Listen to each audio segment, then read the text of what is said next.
हाँ, विपुल जी बन गए होस्ट। शुरू करेंगे अपन।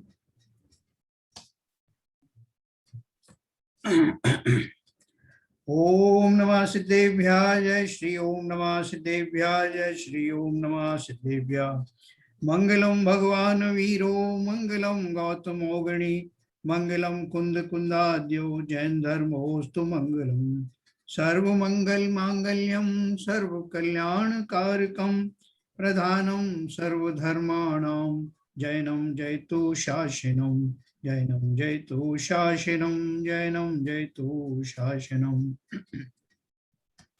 देखिए, हमारा सब्जेक्ट चल रहा था, जीवों की खोज कर रहे हैं हम कि जीव कहाँ कहाँ पाए जाते हैं, है ना। जैसे कि और उसमें आता ना साहब कि वो सफेद बाघ कहाँ मिलते हैं, तो उसकी एक खोज चलती है। तो खोज चलने के बाद में फिर एक हिस्ट्री में आ जाता है कि साहब एमपी में एक पन्नाजा नाम की जगह है, वहां पर सफेद बाघ पाए जाते हैं।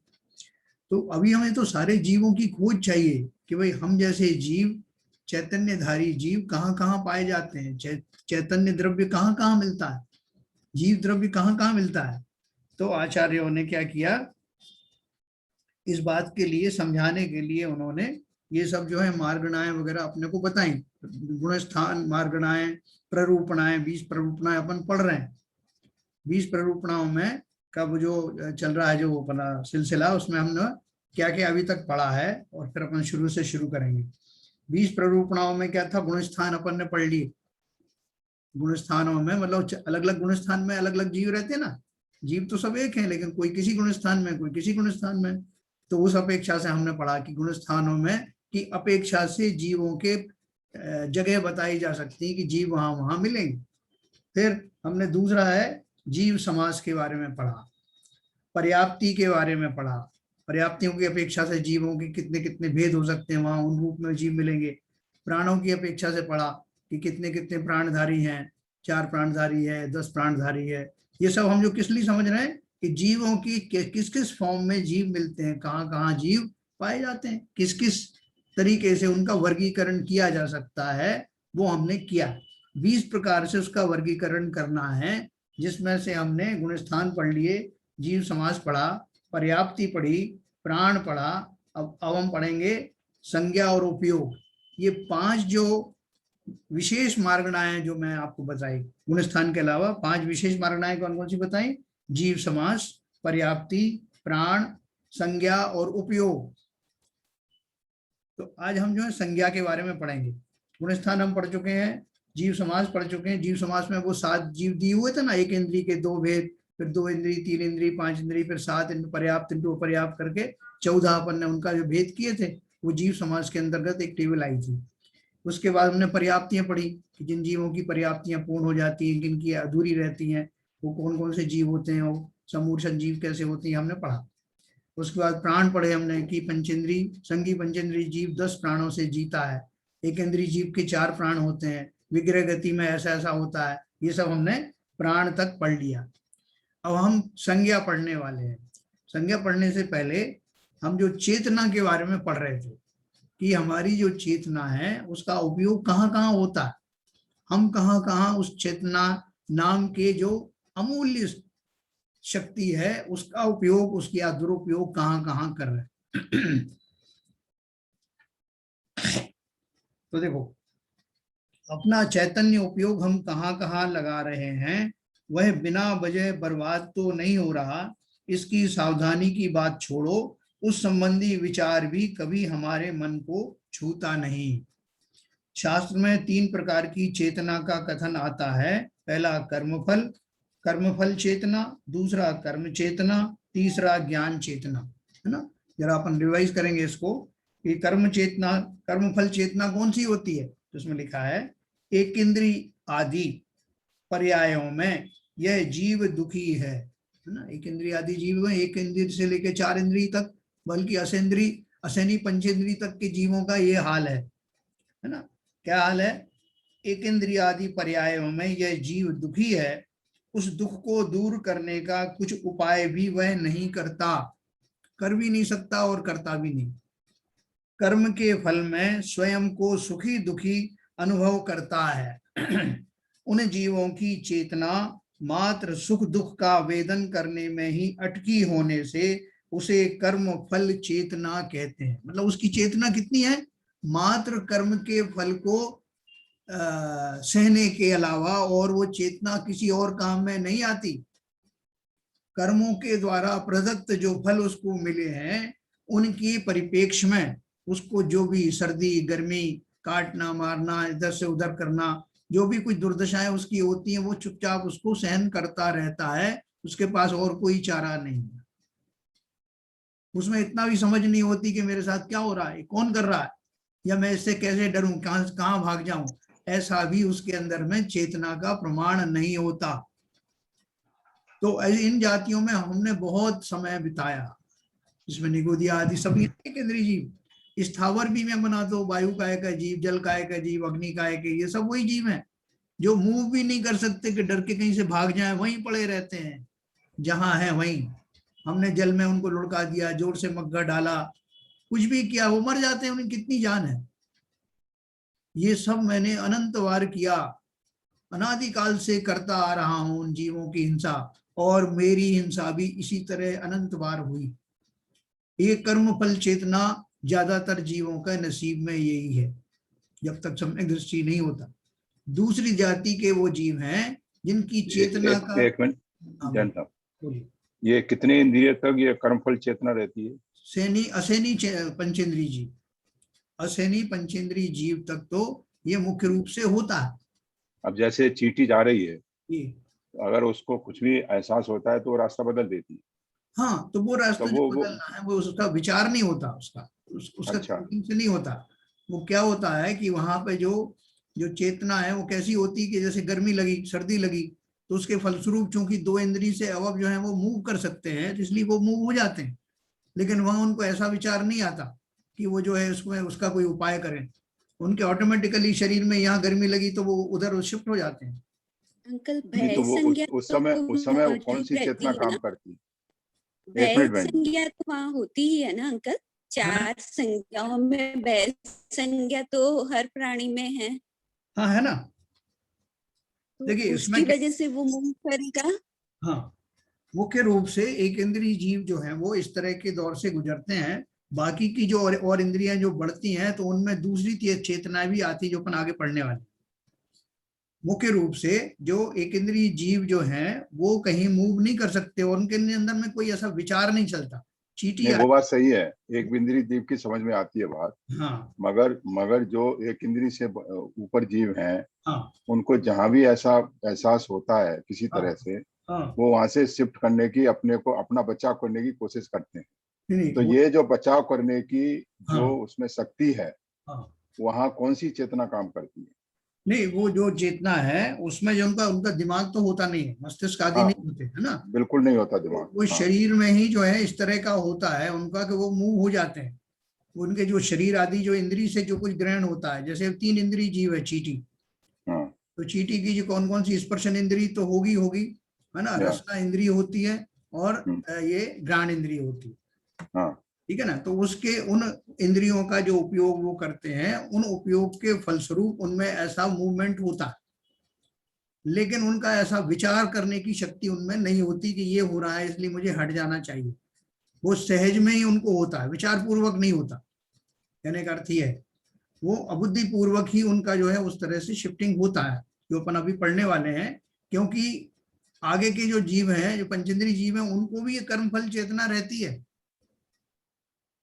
दूसरी चेतनाओं के अतिरिक्त कर्मफल चेतना भी उनमें पाई जाती है। अपन पढ़ते हैं देखो अच्छे से। एक इंद्रिय आदि पर्यायों में यह जीव दुखी है, उस दुख को दूर करने का कुछ उपाय भी वह नहीं करता, कर्म के फल में स्वयं को सुखी दुखी अनुभव करता है। उन जीवों की चेतना मात्र सुख दुख का वेदन करने में ही अटकी होने से उसे कर्म फल चेतना कहते हैं। ठीक है। और आगे देखिए, कर्म चेतना किनको होती है? जो जीव इन दुखों के निवारण एवं सुख की प्राप्ति के लिए अज्ञानवश राग द्वेषादि करता है, पर द्रव्यों को परिणमाना चाहता है और मानता भी है कि वह परिणमा सकता है, परंतु अन्य द्रव्यों की पर्यायें पलटाने में असमर्थ होने के कारण राग द्वेष करता है। यह उसका भाव कर्म है और ज्ञान अर्थात चेतना उसी में अटकी रहने से तथा उन रागादिकों को अपना स्वभाव मानने से वह जीव कर्म चेतना वाला कहा जाता है। इसमें जो है ना, दो इंद्रिय से जो अभाव वाले जो जीव हैं वो भी पार्टली आते हैं। तो पार्टली कैसे आते हैं कि उनको, जैसे आपने बताया ना कि उनको कुछ दुख सुख होता है तो वहां से वो हटते हैं, और उनमें राग द्वेष आदि नहीं होंगे, ऐसा भी नहीं। राग द्वेष आदि तो एक इंद्रिय जीव में भी होता, तो वो उनमें भी होते हैं, लेकिन वहां उनकी शक्ति इतनी नहीं होती इस तरह की कि वो उनको सोच भी पाए कि मुझे अपना कैसे बचाव करना है, एक इंद्रिय आदि में खास तौर से। और इसलिए वो जो है वो कुछ भी नहीं करते। लेकिन जिनकी दूसरी वाली चेतना होती, कर्म चेतना वाली, जिसमें उनको ये भाव आते हैं, उन परिस्थितियों से, वो विषमताओं से उनको राग या द्वेष होता है, तो राग द्वेष होने के कारण में वो जो उनके भाव आते हैं वो कर्म चेतना वाले भाव आते हैं। तो इसमें कौन कौन सी इंद्रिय के जीव होते हैं? इसमें देखो अभी सब आ रहा है कर्म चेतना में। हाँ, जो जो एक इंद्रिय से ज्यादा वाले जो जीव हैं, देखो सारा इसमें आएगा सिस्टमेटिकली कौन कौन जीव आता है और कौन कौन सी चेतनाएं पाई जाती हैं, ये मैं आपको एक सिस्टमेटिकली बताऊंगा। तो दूसरा भी परिभाषा अपन समझे, कर्म चेतना वालों में क्या है कि जो जीव इन दुखों के निवारण एवं सुख की प्राप्ति के लिए, उन्हें ये तो मालूम है कि ये दुख मेरे को मिल रहे हैं, तो उनकी प्राप्ति करने, उनसे निवृत्त होने के लिए क्या करना चाहिए? तो करने के लिए वो अभी ज्ञानी है नहीं, उसका अभी जो है मिथ्यात्व तो खैर है ही, और ऐसा ज्ञान भी नहीं है, तो उसको राग द्वेष तो होते हैं कि ये जो परिस्थितियां अच्छी नहीं है, इनसे मुझे बचना चाहिए, ऐसा करना चाहिए, कुछ उपाय करना चाहिए, ये उसके अंदर में भाव आते हैं। किस जीवों के? जो कर्म चेतना वाली स्थिति में है। वो कौन से अपन अभी देखेंगे। अब रही ज्ञान चेतना, जो जीव कर्म के उदय में, हाँ एक मिनट अभी थोड़ा पूरा और करता हूं, मानता भी है कि वो परिणमा सकता है, परंतु अन्य द्रव्यों की पर्याय पलटाने में असमर्थ होने के कारण राग द्वेष करता है, यह उसका भाव कर्म है। और ज्ञान अर्थात चेतना उसी में अटकी रहने से तथा उन रागादिकों को अपना स्वभाव मानने से वह जीव कर्म चेतना वाला कहा जाता है। ठीक है, ऊपर के जो इंद्रियधारी जो जीव हैं, जो जो बढ़ता है, उनका ज्ञान का वाड़ भी थोड़ा बढ़ता है एक इंद्रिय आदि के मुकाबले में, तो उनको राग द्वेष होता है, उन परिस्थितियों से हटने की, भागने की, छिपने की प्रवृत्ति उनके होती है। अब रही ज्ञान चेतना, जो जीव कर्म के उदय में होने वाले सुख दुख और रागादि भाव, इनसे अपने ज्ञान को भिन्न अनुभवता है, त्रिकाली ज्ञायक स्वभाव में जानने वाले तत्व में ज्ञान को लगाता है, जोड़ता है और अभेद रूप से स्वयं को ज्ञायक रूप से अनुभव करता है, वह जीव ज्ञान चेतना का धारक है। ठीक है, अपन पहले तीन चेतनाएं पढ़ लेते हैं, फिर कौन कौन किस कैटेगरी में आता है, कौन कौन सी कैटेगरी उस पर अप्लाई करती है, अपन पढ़ेंगे।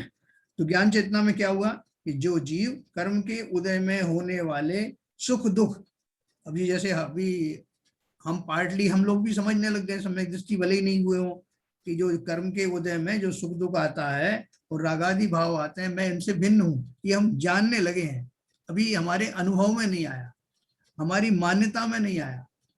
तो ये उनकी बात चल रही है जिनकी मान्यता में ये घटित होने लगता है, इनसे अपने ज्ञान को भिन्न अनुभवता है, त्रिकाली ज्ञायक स्वभाव में जानने वाले तत्व में ज्ञान को लगाता है, जोड़ता है और अभेद रूप से स्वयं को ज्ञायक रूप से अनुभव करता है, वह जीव ज्ञान चेतना का धारक है। ठीक है, ये तो समझ में तो आया ना इसकी परिभाषा। yes, अभी देखो, चौथे गुण स्थान से जीव ज्ञान चेतना का धारक होता है। बिल्कुल सही है ना, चौथा गुण स्थान मतलब सम्यक दृष्टि हो गया, सम्यक दर्शन हो गया। अब वो सम्यक दृष्टि वाले जीव कौन कौन से हो सकते हैं, कौन कौन से ये इंद्रिय वाले हो सकते हैं? पंचेंद्री संगी, सैनी पंचेंद्रीय जीव होंगे, संगी सैनी बिल्कुल, सैनी पंचेंद्री, चाहे वो तो मनुष्य आदि हो, चाहे त्रियंश हो। yes. और कौन हो सकता है? देव भी हो सकते हैं, देव भी हो सकते हैं, है ना, नारकी हो सकते हैं कि नहीं? नारकी भी हो सकते हैं अगर सम्यक दर्शी है। बहुत बढ़िया, है ना। तो सम्यक दृष्टि नारकी भी हो सकते हैं, और जो सैनी पंचेंद्री त्रियंश हैं वो भी हो सकते हैं, वो भी हो सकते हैं। तो चौथे गुण स्थान से जीव ज्ञान चेतना का धारक होता है। चौथे पांचवें गुण स्थान में कर्म चेतना और कर्मफल चेतना होने पर भी वह वेदन की अपेक्षा है, उन जीवों के उनका स्वामी पना नहीं है। तो बोल रहे हैं चौथा और पांचवें गुणस्थान में कौन से जीव हो गए? अगर अपन मनुष्यों में देखें तो मनुष्यों में सम्यक दृष्टि मनुष्य हो गए, या पंचम गुणस्थान वर्ती अलग क्षुल्लक आदि हो गए। तो ज्ञान चेतना वाले हो गए। हाँ, अब उनमें गुणस्थान में कर्म चेतना और कर्मफल चेतना भी है।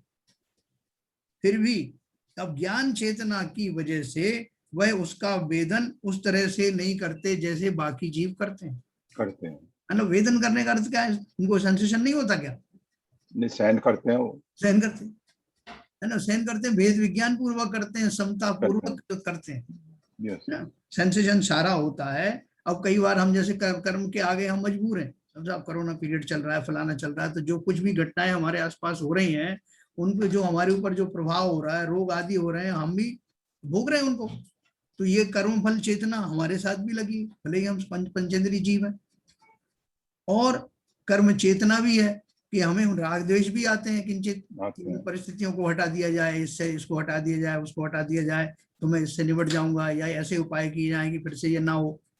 तरह तरह की दवाइयां खाते हैं, औषधि खाते हैं कि फिर से ये रोग ना हो। तो ये हमारा कर्म चेतना वाला भी हमारा उपक्रम चलता है।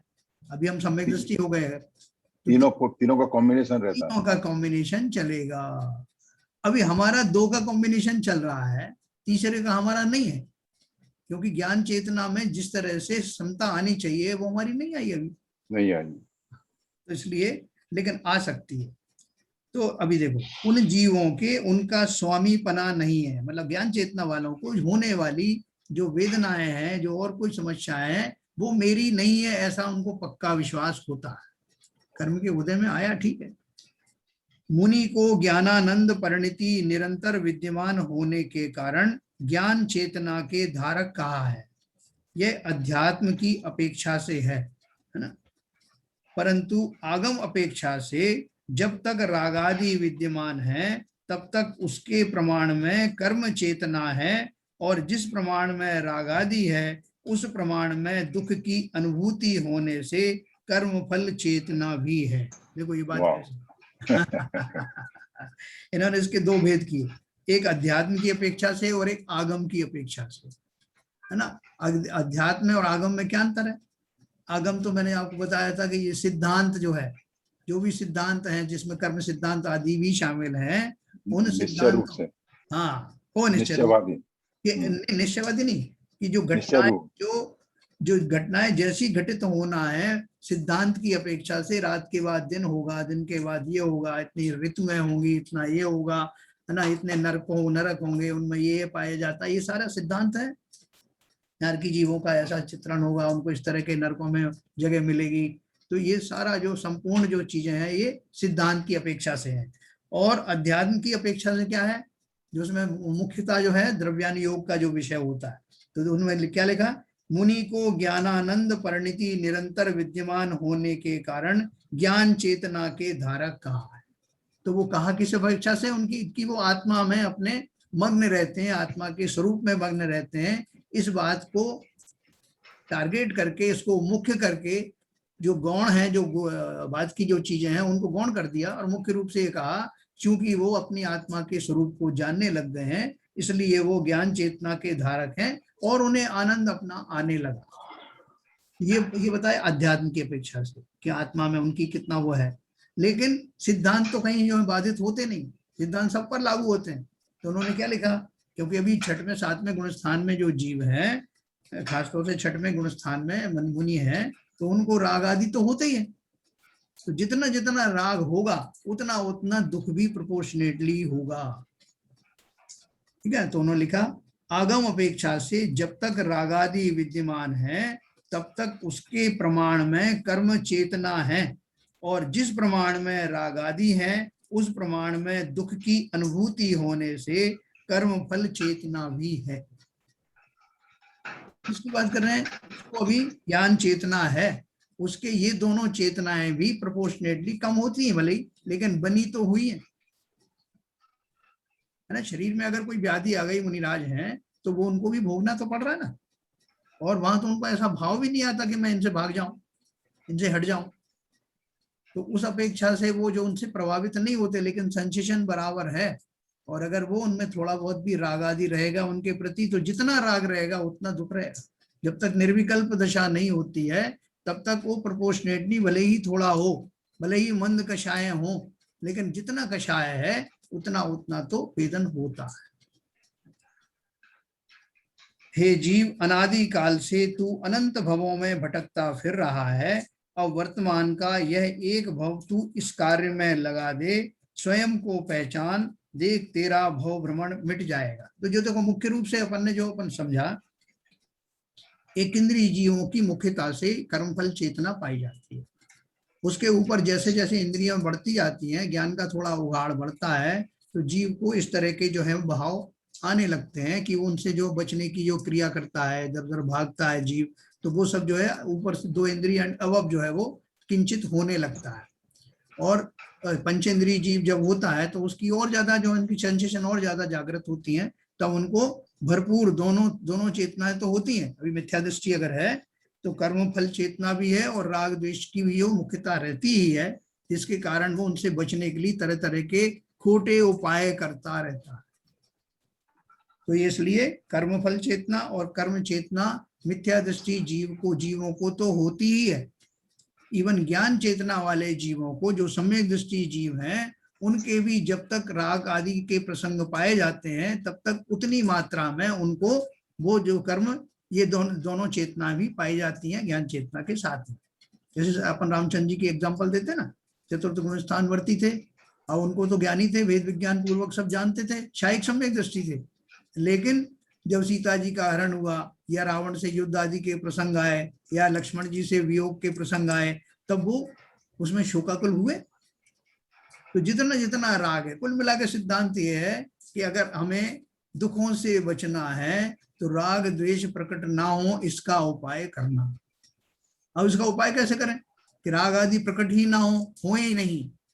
वेद विज्ञान पूर्वक ये संभव है, क्योंकि राग द्वेष आदि जो है उनमें मुख्य भूमिका शरीर की ही है। अपना स्वरूप को गलत मानने के कारण, अपनी धारणाएं गलत होने के कारण ही तो राग द्वेषों की उत्पत्ति होती है। इसलिए जो राग है वो कहाँ तक चलते हैं? मोहिनी कर्म का है ना, 10वें गुण स्थान तक। तो जिन जीवों की वास्तव में ज्ञान चेतना जागृत होती है पूर्णता, वो 7वें गुण स्थान ऑनवर्ड्स जो है वो उनको जागृत होते हैं। अब देखिए अपन आगे चलेंगे। हे जीव, अनादि काल से तू अनंत भवों में भटकता फिर रहा है, और वर्तमान का यह एक भव तू इस कार्य में लगा दे, स्वयं को पहचान, देख तेरा भव भ्रमण मिट जाएगा।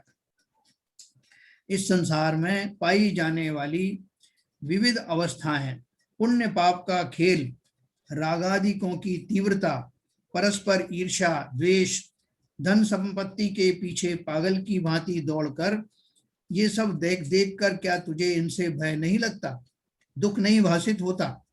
ये देखो अपन को अभी अपन सोचें, अपन आराम से अगर सोचें बैठ करके ये सब बातें कि मैं कहाँ कहाँ भटक रहा हूँ।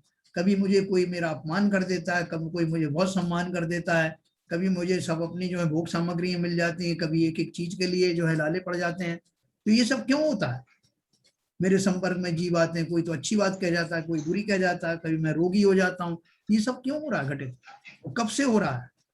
अगर वो थोड़ा रुक करके इन सबको देखे तो वैराग्य हुए बिना नहीं रहे। देखो नीचे आया भी इसमें, शास्त्र में कथन आता है कि पंचम काल के जीवों के परिणामों का वर्णन सुनकर चतुर्थ काल के कितने ही जीवों को वैराग्य उत्पन्न हुआ और उन्होंने सम्यक दर्शन की प्राप्ति कर ली।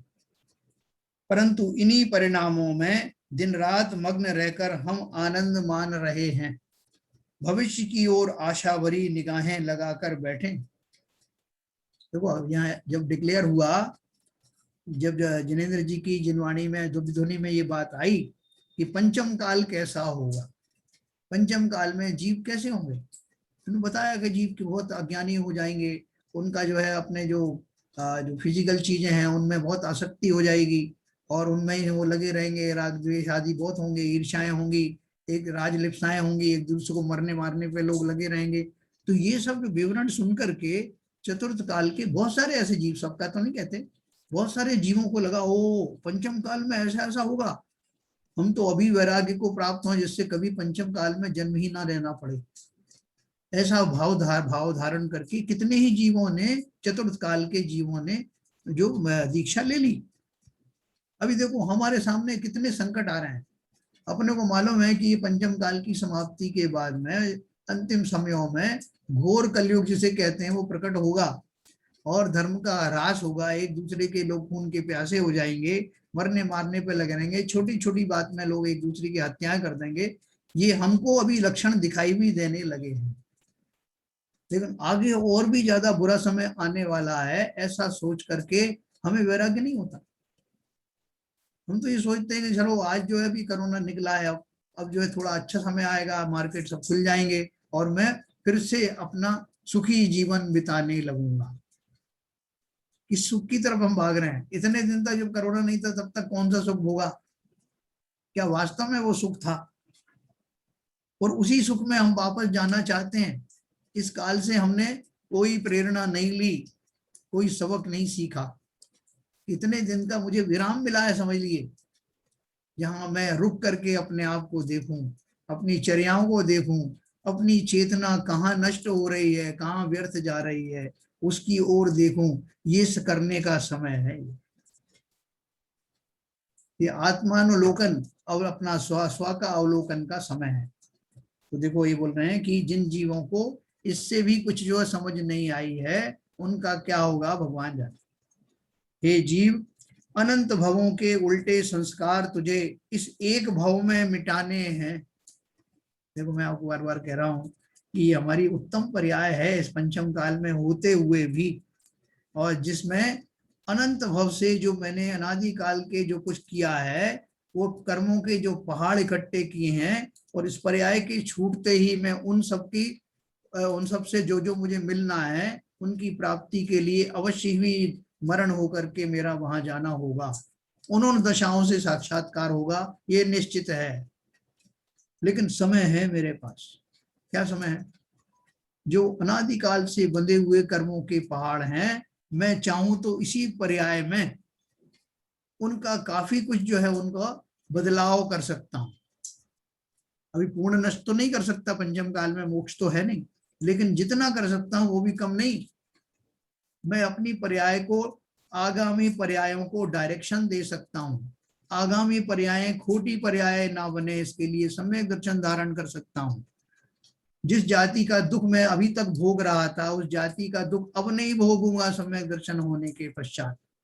और जब सम्यक दर्शन प्राप्त करूंगा तो मेरे जो अनादिकाल के जो कर्म बंधे हैं, 70 कोड़ा कोड़ी आदि स्थिति वाले, वो घट करके अंतः कोड़ा कोड़ी सागर के रह जाने वाले हैं। ये कितना बड़ा परिवर्तन मैं कर सकता हूँ, इसी पर्याय में कर सकता हूँ। तो बोल रहे हैं तेरे पुरुषार्थ का ये अवसर आया हुआ है, संधि प्राप्त हुई है।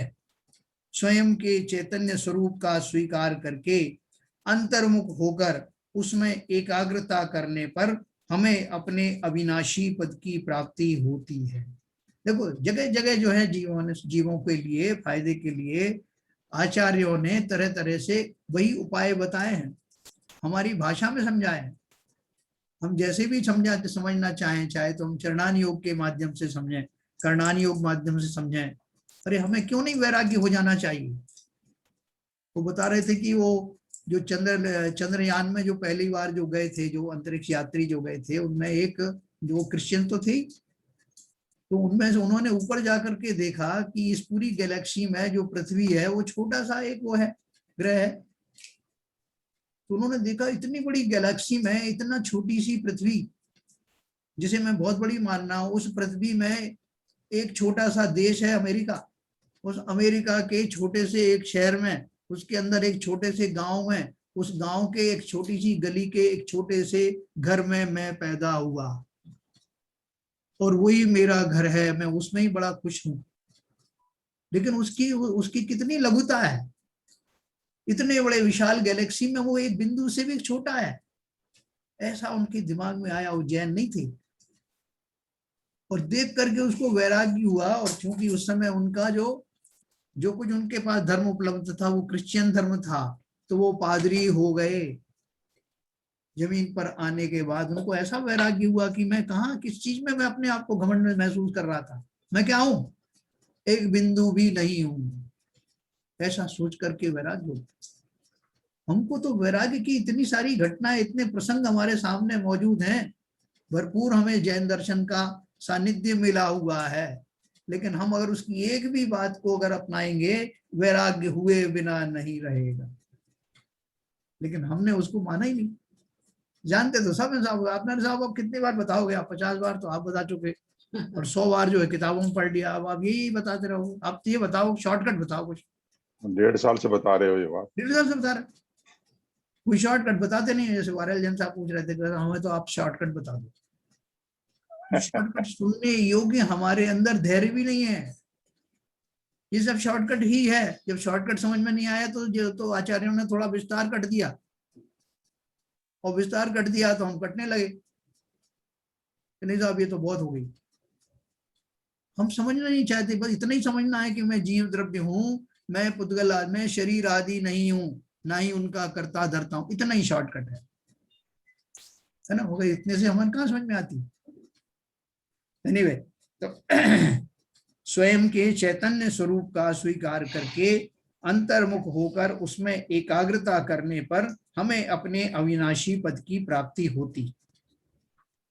तो बोल रहे हैं कि उन्होंने पूछा, उनकी बेटी ने पूछा कि आप जो है इधर उधर की बातें क्यों करने लगते हो, एक बात करो ना। तो उन्होंने क्या लिखा, अरे जीवो, करने योग्य एकमेव यही है, करणान योग समझाने का तो एक बहाना है, असल में तो इसके द्वारा वीतरागता की प्राप्ति ही एकमात्र प्रयोजन है।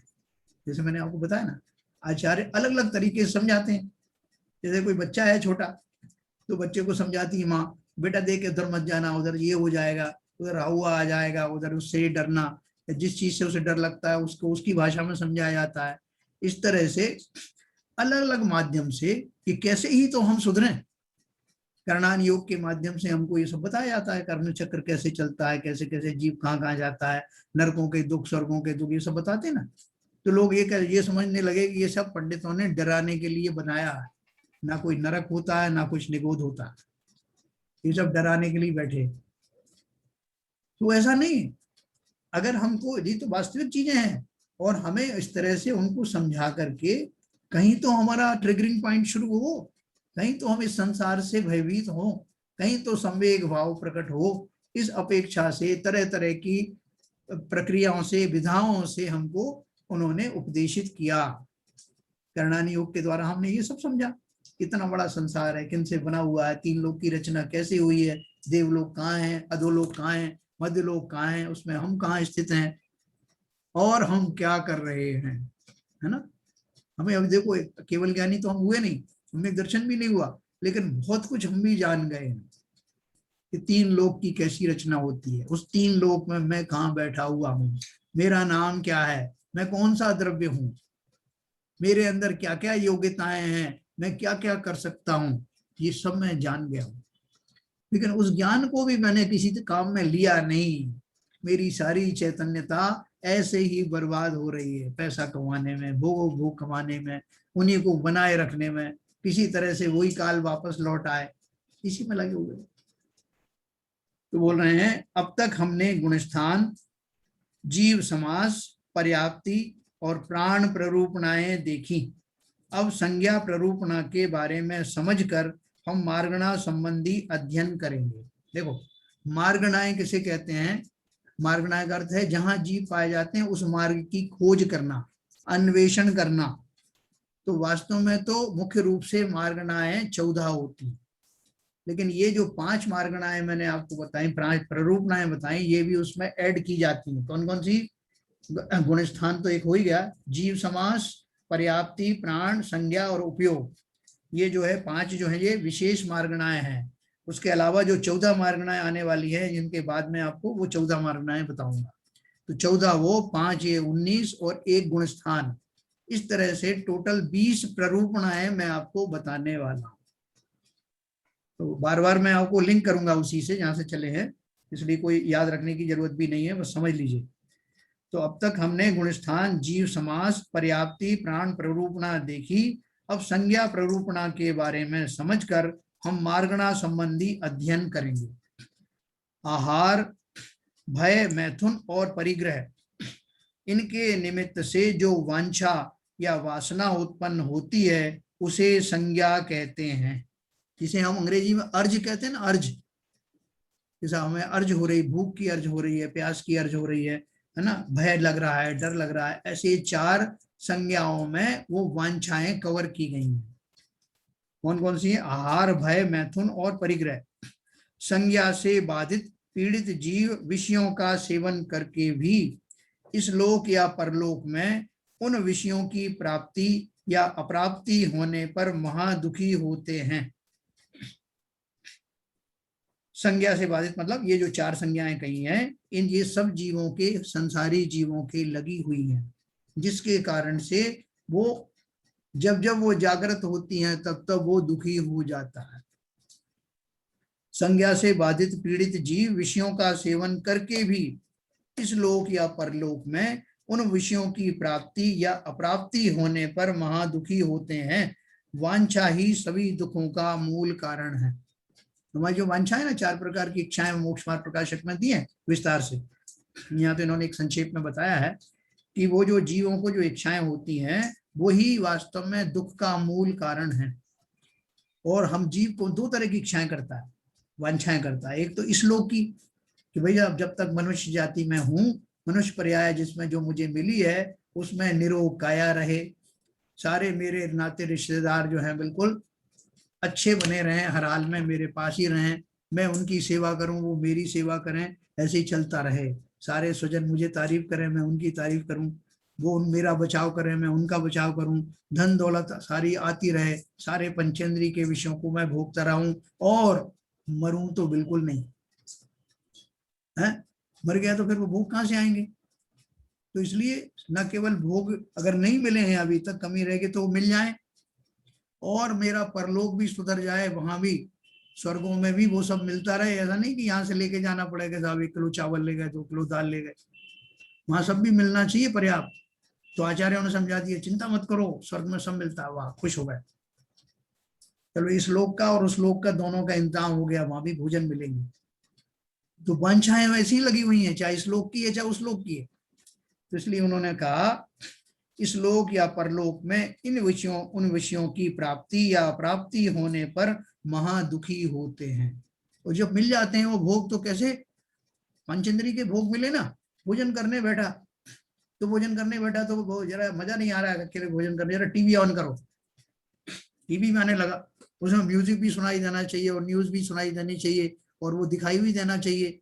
तो आंखों का भी विषय पूरा होना चाहिए, कानों का भी होना चाहिए और भोजन में भी अच्छी गंध आनी चाहिए। टेस्ट तो खैर है ही है, तो पूरे पंचेंद्री के विषय बार बार मिलने चाहिए। झपट्टा मार मार के कभी इसको सुनता है, कभी उसको सुनता है, कभी ये देखने लगता है। ऐसा उन्होंने लिखा है मोक्ष मार्ग प्रकाशक में कि ये जीव ऐसे झपट्टे मारता रहता।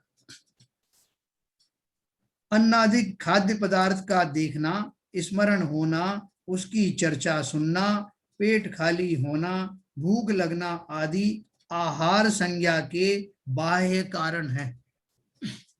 जब जीवों को जो आहार नाम की संज्ञा का उदय होता है तब उसकी वांछाएं भोजन संबंधी चीजों में प्रकट होती हैं। अन्नादिक खाद्य पदार्थों को देखना, स्मरण करना, भोजन कहाँ अच्छा मिलता है, होटलों की जो है लिस्ट बना लेना, है ना, आज ये खाया कल ये खाएंगे, सब भोजन से संबंधित जितनी बातें हैं उनकी चर्चाएं सुनना। और अब पेट खाली हो गया भाई साहब, चूहे कूद रहे हैं, ये सब जो चर्चाएं हैं वो सब आहार संज्ञा के बाह्य कारण है। ठीक है, उसमें जो निमित्त मिलते हैं। असाता वेदनी कर्म का तीव्र उदय या उदीर्णा अंतरंग कारण है। ये तो बाह्य कारण, तो ये वस्तुओं की चर्चा हो गई, लेकिन अंदर में जो भूख आदि लगती है वो भूख का कारण क्या है? असाता वेदनी कर्म का उदय हो गया। उदीर्णा क्यों कहा? कि अभी तो थोड़ी सी भूख थी नहीं बिल्कुल, और अचानक से भूख लगी। बच्चों को ना, बच्चों को बोलो बेटा करो भोजन कर लो, नहीं नहीं ये भूख नहीं, और 1 मिनट बाद ही आके खड़े हो जाएंगे, भूख लगी। तो वो उनकी उदीर्णा होती उस जाति के असाता वेदनी कर्म की। तो असाता वेदनी कर्म का तीव्र उदय या उदीर्णा अंतरंग कारण है। यह संज्ञा छठ में प्रमत्त गुण स्थान तक ही पाई जाती है, सातवें अप्रमत्त गुण स्थान से इसका अभाव वर्तता है ना। अपन जानते हैं ना, आहारचर्या जो है छठवें गुण स्थान में होती है, छठे गुण स्थान तक होती है, सातवें गुण स्थान में विकल्प नहीं आते आहार संबंध। तो आहार संज्ञा छठवें गुण स्थान तक। भीतिदायक प्राणी, केवल ज्ञानी को तो सवाल ही नहीं, सातवें गुण स्थान से ही समाप्त हो जाता है। भीतिदायक प्राणी यानी भूत प्रेत आदि को देखना, दूसरे नंबर की संज्ञा बता रहा हूं मैं आपको, भय संज्ञा। भीतिदायक प्राणी भूत प्रेत आदि को देखना, उनकी कथाएं सुनना, स्मरण करना, स्वयं शक्तिहीन होना आदि भय संज्ञा के बाह्य कारण हैं। किसी ने आपको डरा दिया कि भाई साहब तीसरी वेव आने वाली, भैया ने दूसरी वेव में ही तो हम उल्टे हो गए, अब तीसरी वेव में क्या हो जाएगा, पहले से ही डर गए, पहले से ही घबरा गए। भाई साहब इस बार तो पूरा राशन इकट्ठा करके रखने वाला हूं मैं ऑनलाइन के भी चक्कर में नहीं पड़ने वाला। तो मैं क्या इंतजाम करूंगा, वही इंद्री के विषयों संबंधी सारे साधन इकट्ठा करूंगा, अपने सारे नाते रिश्तेदारों को इंश्योर करने की कोशिश करूंगा कि उनको कोई कष्ट ना हो, अपने बच्चों को जो है कोई इस तरह का कुछ ना हो, तो जो कुछ कर सकता हूं करूं। तो ये सारा जो भय है मेरा, तो बाह्य में या कोई भूत प्रेत आदि ना आ जाए, कोई मेरा मंत्र तंत्र से कुछ बिगाड़ ना दे, जो इस तरह की जो कथाएं सुनना है या उनके बारे में भयग्रस्त होना है, स्मरण करना है, और मैं तो भाई साहब कुछ नहीं कर सकता हूं, ऐसा शक्तिहीन महसूस करना, ये सब भय संज्ञा के बाह्य कारण। अब अंतरिंग कारण क्या है, भय नो कषाय कर्म का तीव्र उदय अंतरंग कारण है। भय के कारण भाग जाना, छिप जाना आदि रूप वांछा का होना भय संज्ञा है। जो नो कषाय रूप जो कर्म है उनमें ये सब है ना, भय जुगुप्सा आदि जो जो कर्म है, तो वो उसमें जो ये सब कर्म भी आते हैं। तो वो जो कर्म का जब उदय होता है, हास्य रति अरति ये सब जो आते हैं ना नो कषाय, उसमें ये भय भी शामिल है। तो बोलते हैं उनका जब उदय होता है तब तो जीव को इस तरह के भाव प्रकट होते हैं, उसको डर आदि लगने लगता है। तो वो भय संज्ञा सभी जीवों में होती है, क्योंकि वो नो कषायों का उदय भी निरंतर होता रहता है, बंद भी होता है उदय भी होता है। भय के कारण भाग जाना, छिप जाना आदि रूप वांछा का होना भय संज्ञा है। ये सभी जीवों को होती है, दो इंद्रिय से वालों को भी होती है। तो ये सब जो है उनको भय के कारण वो भाग जाते। काम सेवन तीसरा है मैथुन संज्ञा। काम सेवन की वांछा मैथुन संज्ञा है।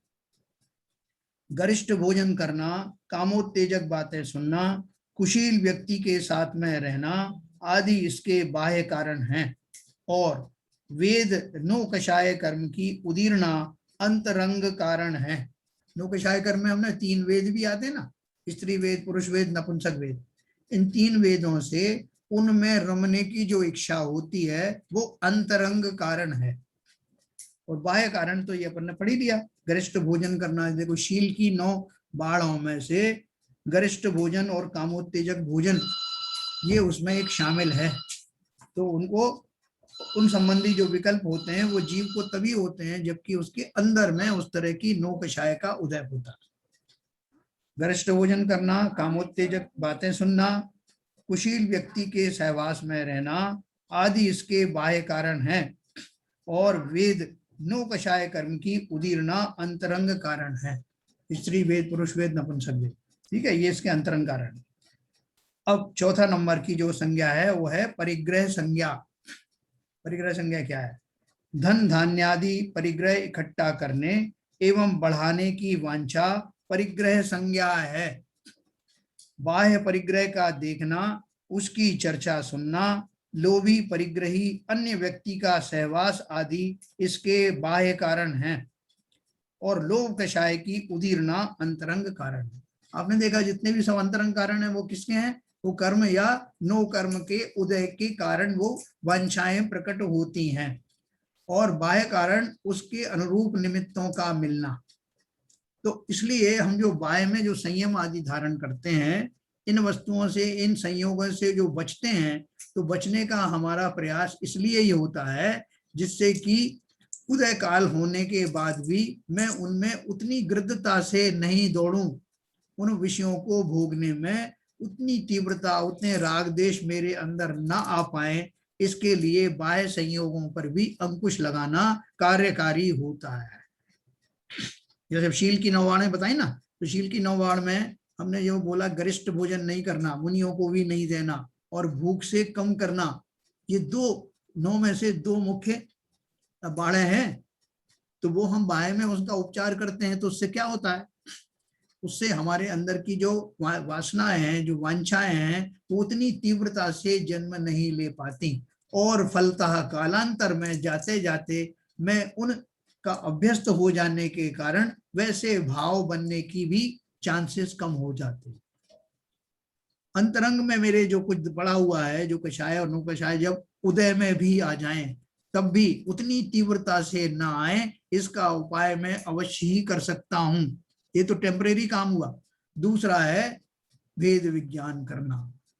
जब मैं शरीर हूं ही नहीं, शरीर का मैं कुछ करता भी नहीं, तो इन संज्ञाओं से मेरा क्या लेना देना। ऐसा चिंतन बार बार करने से वो वांछाएं सुप्त होने लगती हैं।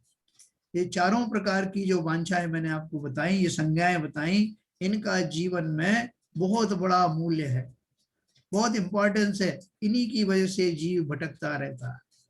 पंचेंद्री के विषय इसमें सारे आ गए। इसमें भय, जुगुप्सा आदि सारे जो नौकषाय से जनित होने वाले जो भाव हैं, वो सब आ गए। इन 4 संज्ञाओं में अगर हम वास्तव में संगित रहे, अगर हम इनका संज्ञान लेते रहे, तो हमारा कल्याण अवश्य होगा। ये अन्य 3 संज्ञा भी 7वें गुणस्थान से ऊपर उपचार मात्र हैं। 6वें गुणस्थान तक फिर भी हैं, और 7वें गुणस्थान में भी कही तो जाती हैं। कैसे कही जाती हैं? 7वें गुणस्थानधारी जो मुनिराज हैं, उनको भी वेद होते हैं। तो जो वेद हैं वो धीरे धीरे करके जाते हैं, अलग अलग गुणस्थान में अलग अलग वेदों चले जाते हैं। स्त्री वेद चला गया, नपुंसक वेद चला गया, पुरुष वेद जो है आखिर तक रहता है, वो भी फिर चला जाता है जब गुणस्थान में चढ़ते हैं, आरोहण करते हैं। तो लेकिन वहां पे क्या रहता है कि वो खाली नाम के लिए होते हैं, सामर्थ्य की अपेक्षा से रहते हैं। जैसे पुरुष है तो उसमें जो पुरुष वेद है, वो उसमें स्त्री वेद, पुरुष वेद आदि जो रहते हैं वो बने रहते हैं, लेकिन वो खाली उनकी संभावना बनी रहती है, मतलब वैसी क्षमता बनी रहती है, लेकिन ऐसा नहीं कि वो उस तरह के वेदों से प्रभावित होते हैं। इसलिए उन्होंने लिखा, ये अन्य 3 संज्ञा भी 7वें गुणस्थान से ऊपर उपचार मात्र हैं, उनका कार्य नहीं पाया जाता, मात्र उन कर्मों का उदय पाया जाता है।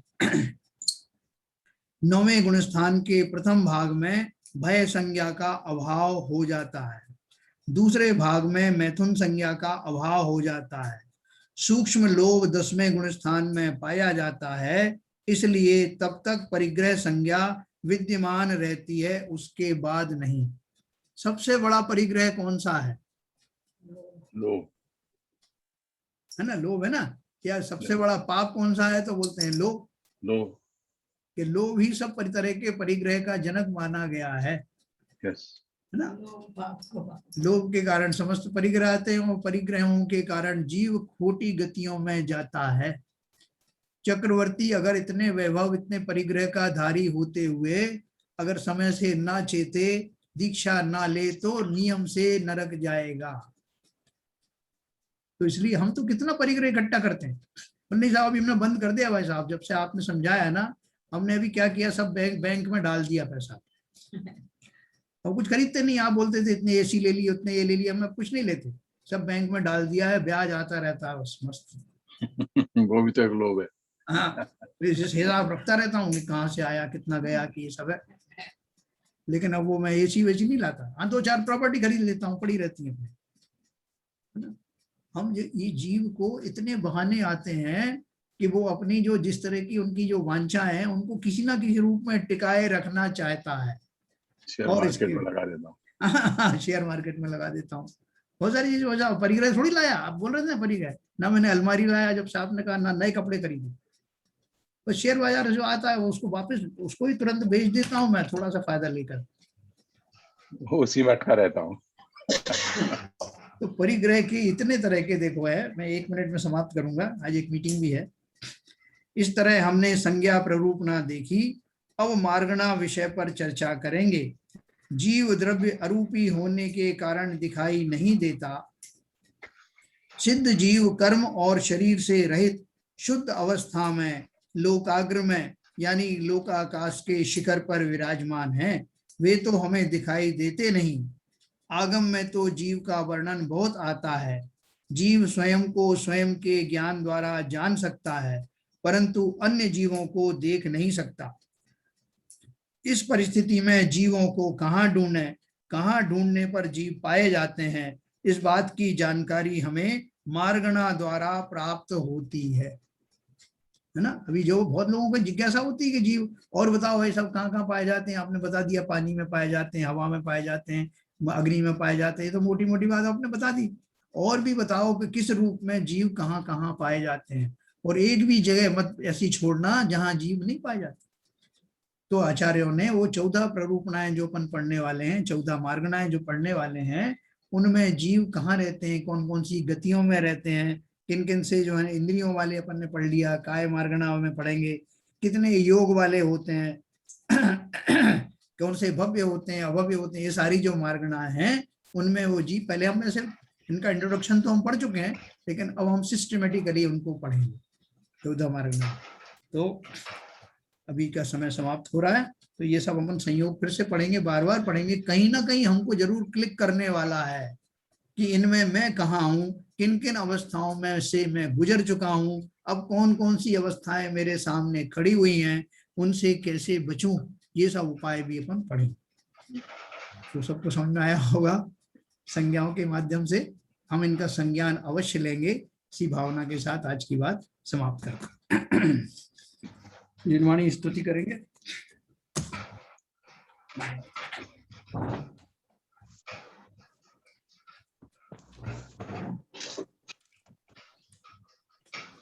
मिथ्यात्म नाश वे को, ज्ञान के प्रकाश वे को, आपा पर भाष वे को, भानु सी बखानी है।